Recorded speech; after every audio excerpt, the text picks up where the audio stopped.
New Zealand নিজেদের পূর্ণ শক্তির দল নিয়ে আসেনি, তবুও তাড়া করার দুর্বলতার কারণে প্রথম ম্যাচেই হোঁচট খেতে হয়েছিল। এরপরই প্রত্যাবর্তনের গল্প লিখেছে বাংলাদেশ।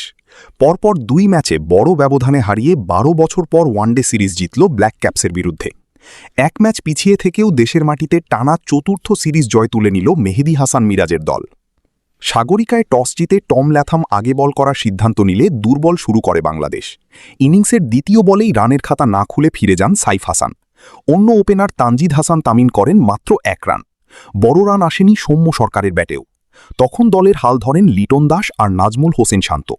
লিটন 91 বলে 76 রান করে ফিরলে ভাঙে 160 রানের জুটি। কিন্তু অন্য প্রান্তে শান্ত কিন্তু থেমে যাননি, তুলে নেন নিজের 4র্থ সেঞ্চুরি। শেষে তাওহিদ হৃদয় আর অধিনায়ক মেহেদী হাসান মিরাজের 2 ছোট তবে গুরুত্বপূর্ণ ইনিংসে ভর করে বাংলাদেশ থামে 265 রান করে। সিরিজ নির্ধারণী ম্যাচে কিউইদের শুরুর আঘাত হানেন মুস্তাফিজুর রহমান।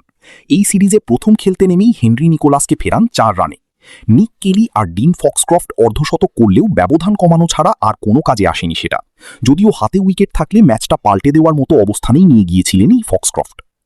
মুস্তাফিজের বুদ্ধিমত্তা, শরীফুল ইসলামের নিয়ন্ত্রণ আর নাহিদ রানার গতির মিশেলে তৈরি পেস আক্রমণের সামনে শক্ত পায়ে দাঁড়ানোর সাহস হয়নি ল্যাথামদের। ব্যাটাররা চাপে রেখে ফিস তুলে নেন ওয়ানডের ক্যারিয়ারের 6ষ্ঠ ফাইফার। নিউজিল্যান্ডের ইনিংস থামে 210 রানে। প্রথম ম্যাচে পরাজয়ের পর বাংলাদেশ দল নিয়ে তৈরি হয়েছিল অনেক সন্দেহ, কিন্তু মিরাজের দল ফিরে এসেছে পরাক্রমের সাথে। শান্ত মুস্তাফিজরা ব্যাটে বলে দিয়েছেন নিজেদের সেরাটা। 2 ইনিংসেই শক্তির প্রমাণ দিয়ে বাংলাদেশ তুলে নিয়েছে 55 রানের জয়। সরাসরি বিশ্বকাপ খেলার স্বপ্ন এবার আরেকটু বাড়ল।